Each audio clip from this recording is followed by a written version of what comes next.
in this today, our past conversations and how we met were through, talking about Mhm. Hinduism and the environment. But you came to me and said, I want to talk about Hinduism and parenting. Yes. So how I know you have two kids, correct? Yes. And how did this issue become something that you wanted to talk about to the world publicly? Yes. It's a very private thing, and I've never really discussed such a matter in public. You're absolutely correct, Matt. And I really enjoy your work. Love talking to you. I thought that, I think it's fair to say we both call ourselves American Hindus or Hindu Americans, Yeah. right? And what happened last summer is that one of my neighbors, I won't name them obviously, but they have two kids like just like I have, and really, really young kid, 7 years of age. And he was just talking to me, Indian Americans, right? Indian Americans, Hindu parents, and that 7-year-old boy tells me he hates Indian food, he hates Indian films, and I was just heartbroken. When I said, "What is happening? What might have gone wrong?" And I figured, I think it's the parental conversations. Mm. Sometimes Indian parents from India, they end up talking as if, oh, Indian food has a lot of calories. Indian films are all boring, masala movies, no serious direction, no serious masala, because their parents have never taken care to understand India as they Hmm. should have. Indian, what are the original myths about Indian food, Indian cultural theories, aesthetic theories, the rasa theory, or the classic Indian films that have won world accolades, like the films by Satyajit Ray. So many Yeah, of things course. are not known to parents. How can they pass on to their kids, especially in the US now that they're here? Mm. I thought I'll share some of my own little bit ideas or tips, whatever I've gathered over the period of raising two boys in New Jersey and in Dallas. So I thought we'll talk a little bit.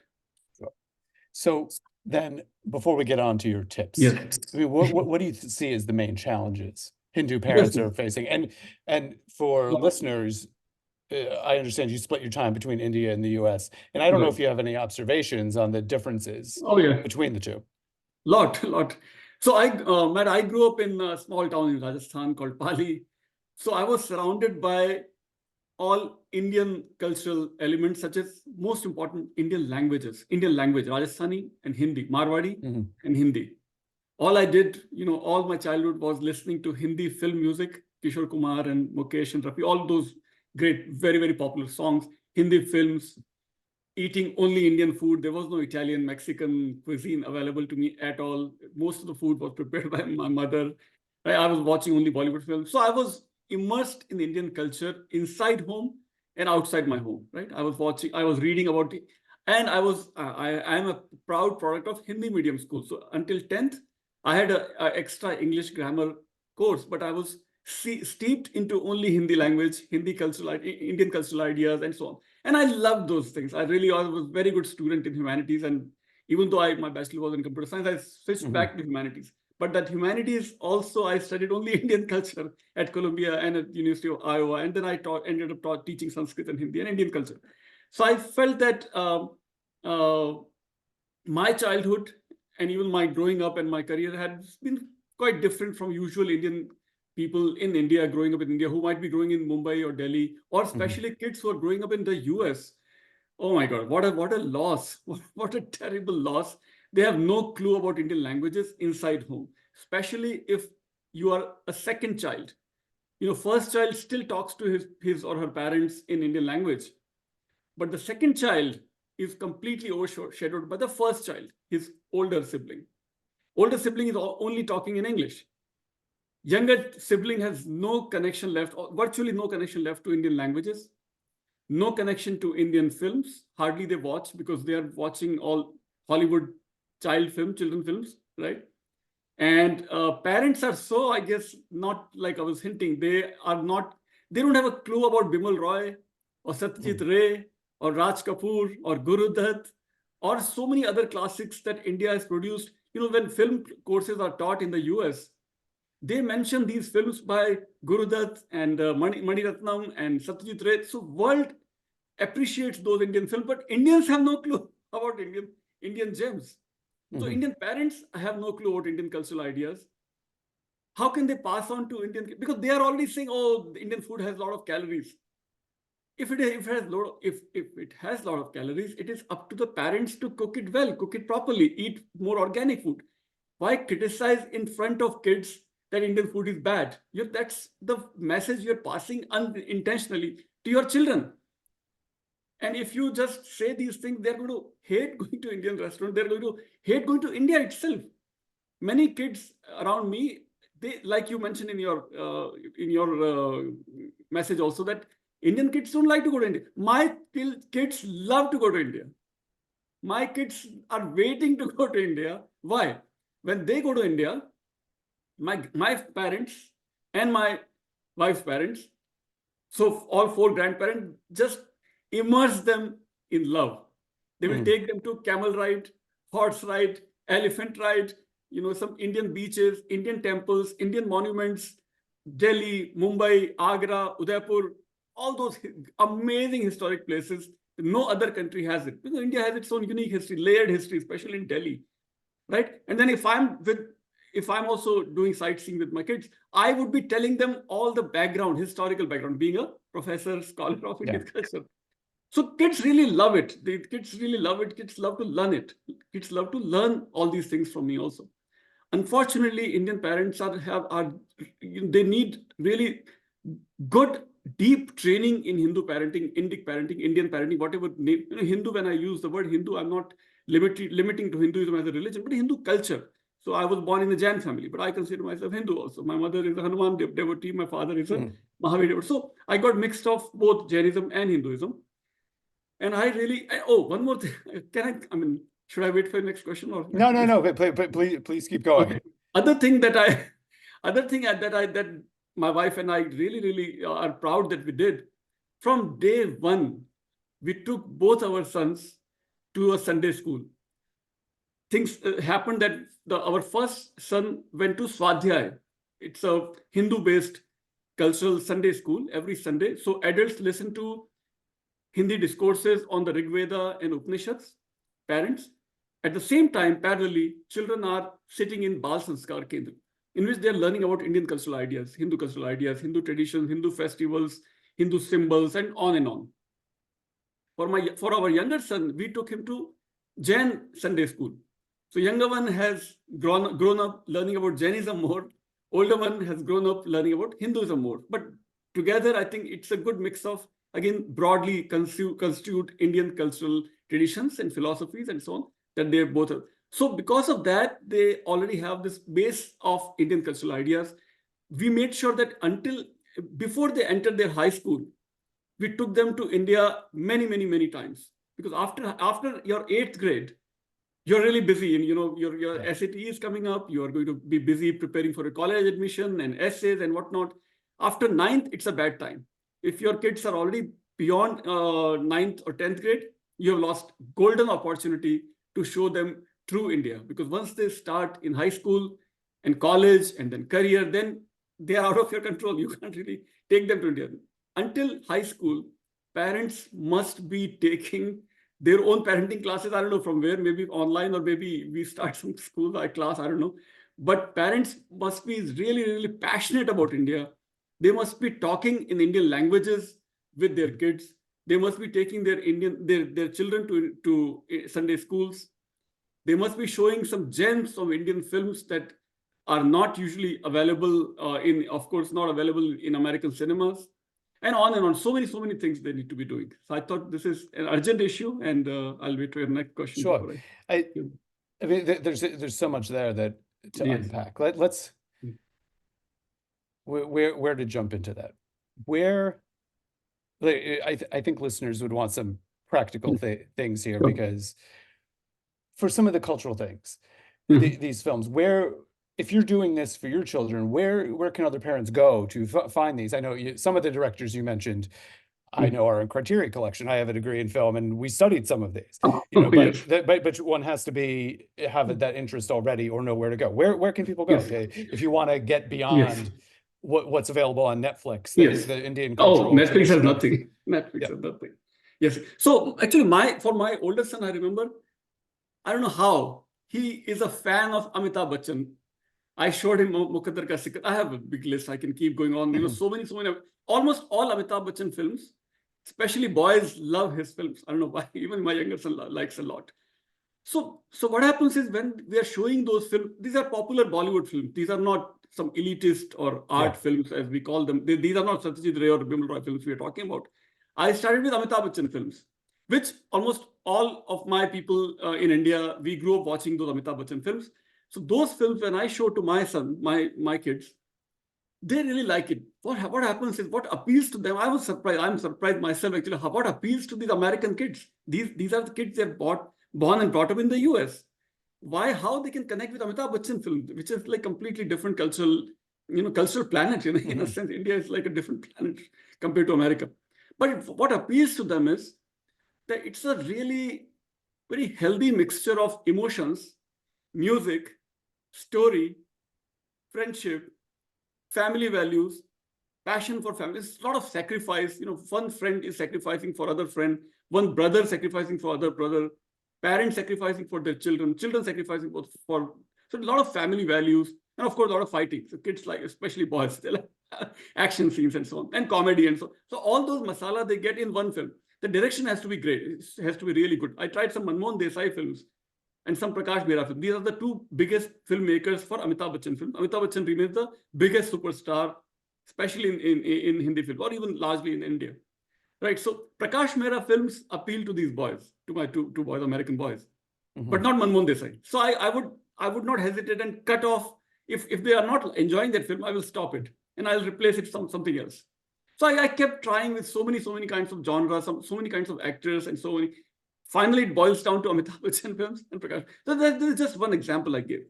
Right? Sure. Similarly, we have to keep trying, but consciously parents have to be extremely, extremely careful and extremely aware what you're showing to your kids.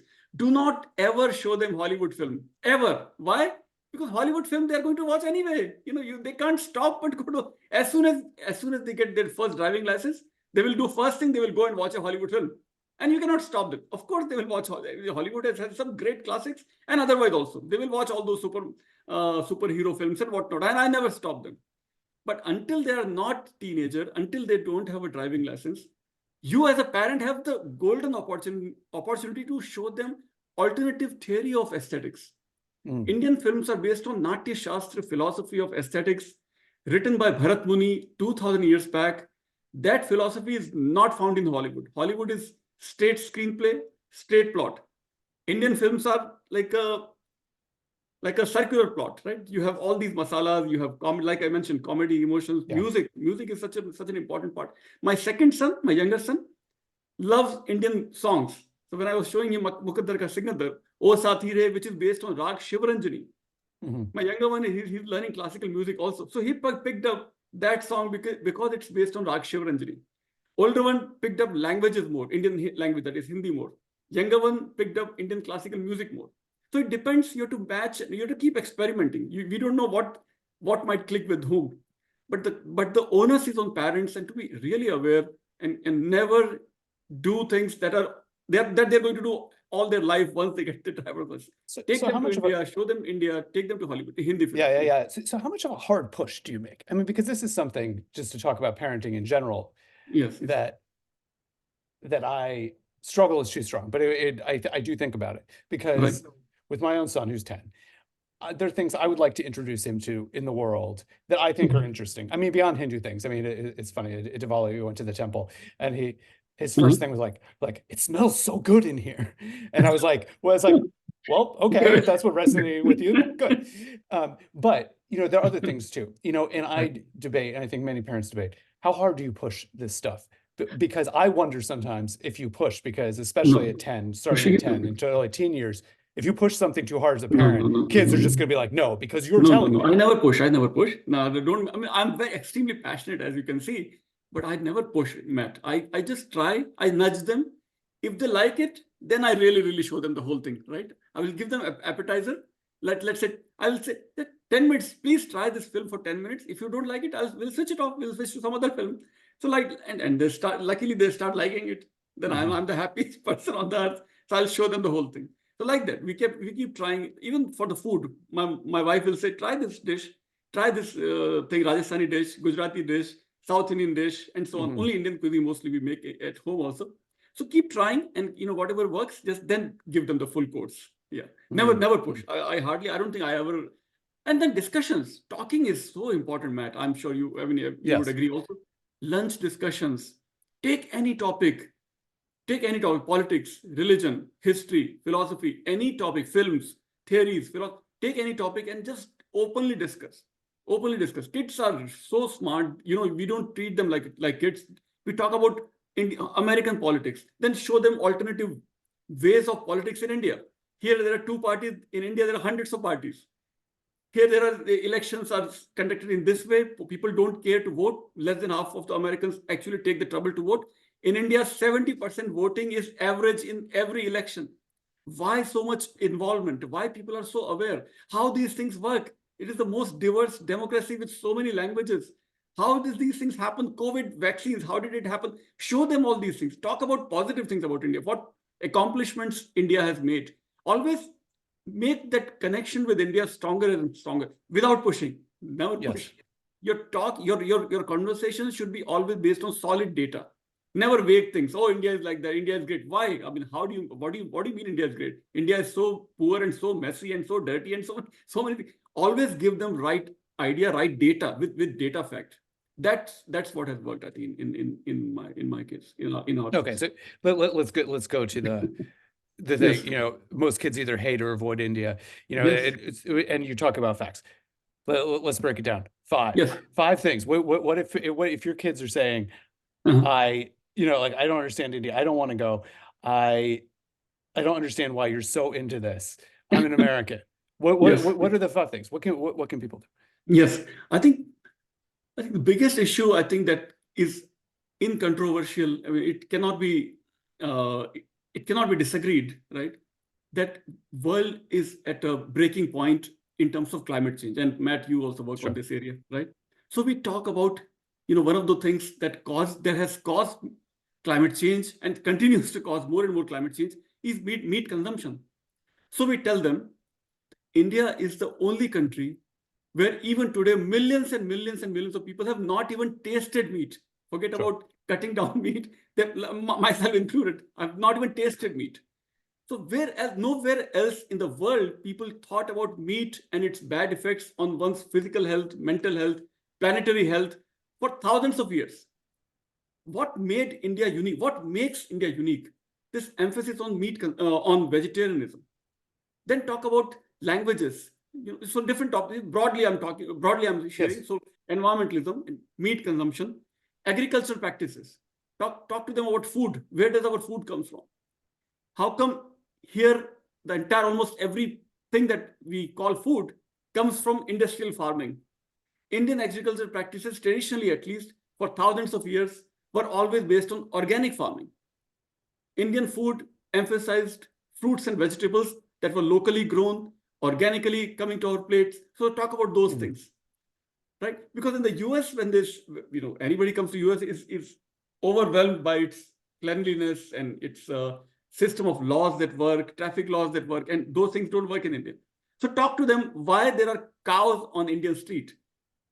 Not just cows. There are monkeys, there are elephants, donkeys, all kinds of wildlife. So tell kids that Indian culture values every animal as potentially divine. Also, divinity is not just in church or in temple. Divinity can be on roads. You don't hurt a cow. If cow has equal right on that road because cow came first. Animals were before us. They were here before the highways were developed. On American highways, there are signs that pedestrians not allowed. On Indian highways, there are signs, this is elephant corridor. Do not honk the elephants. Wait for elephants. Talk to these things. So talk with facts always. These are all facts. So kids will be impressed. And this is what I share in my classes. When I teach my courses in America or in India. So Indian kids that are growing up in India, now I'm teaching in India. For the last 3 years, I've been teaching at a private university in India, Pune, near Mumbai. So there is no difference. I'm talking same content that I share with American students in America. I have to talk exactly almost same way I have to talk Indian kids in India. Because those kids in big cities, Mumbai, Delhi, Pune, they are speaking English, they think in English, they watch only Hollywood films, They're like my kids in my kids in America. So I have to talk in the same way. So they're also, they have no clue because their parents talk in English, only English, even in India. Their parents are big fans of Hollywood films without any clue to Indian classics and so on. So this is happening. And so my job in a way is easier because I've been already doing what I've been doing in America. I'm doing the same thing in India. Sorry, yeah, some more questions, Matt. No. I think it's really good.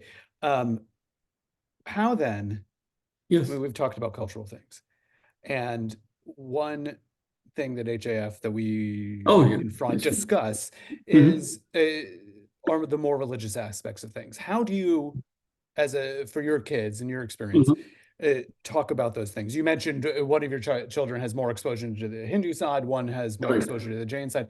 How do you blend those, and how do you pass that on?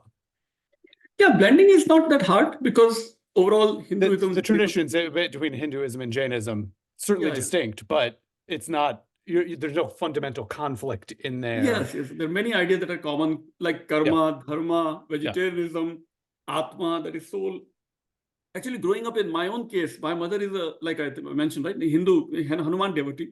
Father is a Jain, so Mahavir devotee. My father passed away a couple of months back. But so that's the background that I got. And so I keep it really open, and I would have loved to bring more Buddhism also into my children's lives, but that was not done for obvious reasons, because Buddhism is not that commonly available as to Indian families in India or here. But Hinduism, Jainism was easily available even in America, in Dallas or New Jersey, wherever we lived, North Carolina, and of course in India.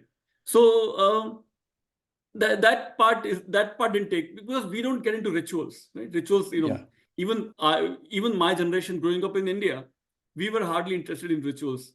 But after I became a student of Indian cultural traditions in America, I became more interested. I'm still interested. Of course, I love to learn more about history and philosophy of these traditions. So that is what I've tried to pass on to my kids, especially in comparison with America.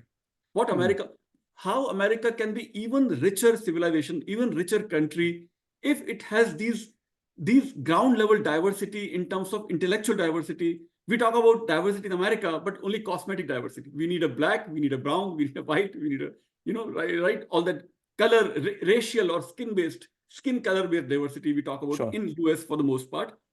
Sometimes some people say that we need political diversity also. We need Republican and Democratic views represented. But what about diversity in terms of languages? Everything is done only in English. Music. When high school kids are learning about music in, let's say, Dallas area or New Jersey, wherever in America, they're learning only Western music. India and many other cultures, non-Western cultures, have such long, rich history of music, but that hardly enters the American syllabi. Right. So what we did is to show them, to expose to them Indian classical music also, so that diversity they get at least from our side. So we tell our kids that imagine if your school syllabi, college syllabi had all these different ideas, different kinds of music, different kinds of history. History lessons that they learn in school is again heavily America-centric, Eurocentric, America-centric, right? But for global citizens or global times that we live in, I think American students really need to learn more about Indian history and Asian history and non-Western history, which is not happening.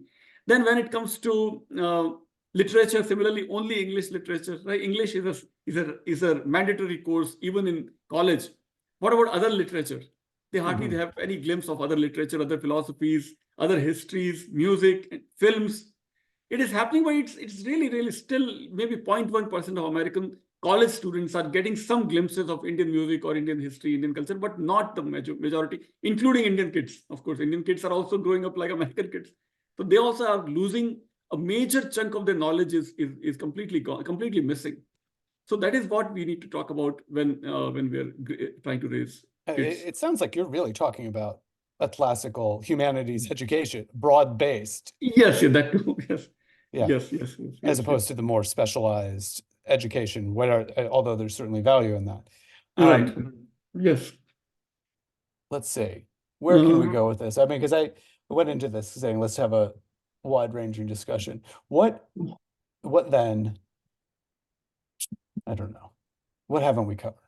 Your enthusiasm has cut off my question list in my order because we've Sorry, gone all I over. was just waiting for this conversation for so long. Yeah. Well, then what? Let's go down the road. What haven't we covered? I've asked a bunch of questions. I think What most question important, haven't I gotten I think I to? can just repeat that and say that parents have to be extremely careful. Parents should not do anything to make their kids neural networks, right? Brain networks in their children's children's lives. It is parents' responsibility to keep expanding their horizons of their children, right? Only way they can expand the mental horizons of their children is to not make them more Americans. They are going to be Americans anyway. The minute they step out of their homes, minute they enter their schools, they are Americans. Of course, 100% they are Americans. But at least inside homes, talk about India. You're privileged. Parents are privileged to be bridge between India and US. Strengthen that bridge. Make full use of that bridge. Bring all the India that you can to your children's lives. Do not make them more. Do not watch Hollywood films with them. Do not cut down on the American food that you feed to your children. Right? Make them listen to Indian music. Take them to Indian musical classes. Take them to Sunday classes. Hinduism, Jainism doesn't matter, but at least expose to them. Show them Indian films, right? And talk in Indian languages. Please don't talk in English, especially with younger siblings. So I'm kind of repeating, but these are the main points that I want to make. It sounds like, to sum up, what you're recommending is augmenting, because they're going to get, living in the United States, they're going to get everything else already. Exactly. And you're just adding to it. It's not, you really don't sound like you're setting this up in opposition. No, that we're going to create like little Indian kids separated from society. No, we're just diversifying their mental horizons. They're expanding their mental horizons without limiting. Of course, they have to learn everything. They have to succeed in America. Though they have to be Americans. But do not snatch away their Hindu heritage, right? Who else but you can make them really, well-rounded kids that they will be? Unfortunately, many kids that I see are losing on that opportunity. Parents are losing on that opportunity. Please don't lose this opportunity. Even if you may have, your own grudges against India, do not pass on those grudges to your kids. Expand their mental horizons. I think that's where probably. One final thing. Yes. What if you had to list a couple of resources to do this? You sound like you've been pulling from your personal knowledge, being a professor, being an academic. But if somebody doesn't have that background, where should people be looking, do you think, to give them good resources? Matt, we should develop something in a maybe more organized manner using Hindu American Foundation, which is doing great things, great work for the last 2 decades and more, and counting. So we're all grateful to Hindu American Foundation. Maybe we should, I guess, I don't know. We have to develop those resources in more organized manner. And definitely one way could be follow Hindu American Foundation site. Follow my own handle on social media, Prof. Pankaj Jain, on all kinds of social media. I actively sharing many things. That's all I can think of. But I think it is missing. We don't have any organized material on these matters. Yes. So it's definitely something you're saying we need to develop in some way. Yes, organize more. Yes. Thank you so much. Yes, Matt. Fun to talk. Yes. Yeah, it was very good talking to you, and we'll come back and talk about environmentalism sometime. It's a pressing issue. We're recording this in the middle of COP28. Yes. Yeah, so I'll stop it in there someplace, but you're still at the same university. What did it remind me? It's Flame or something? Yes, it's Flame University. Flame is an acronym, Foundation for Liberal Arts and Management Education. That's in Pune. That's the campus in my background there. Oh, in the background. Oh, cool. Yes. Excellent. So when are you back in the US? I don't know yet. I'm going back to India on month end, in this month. Okay, so you're back. Okay. Excellent. Thanks so much. This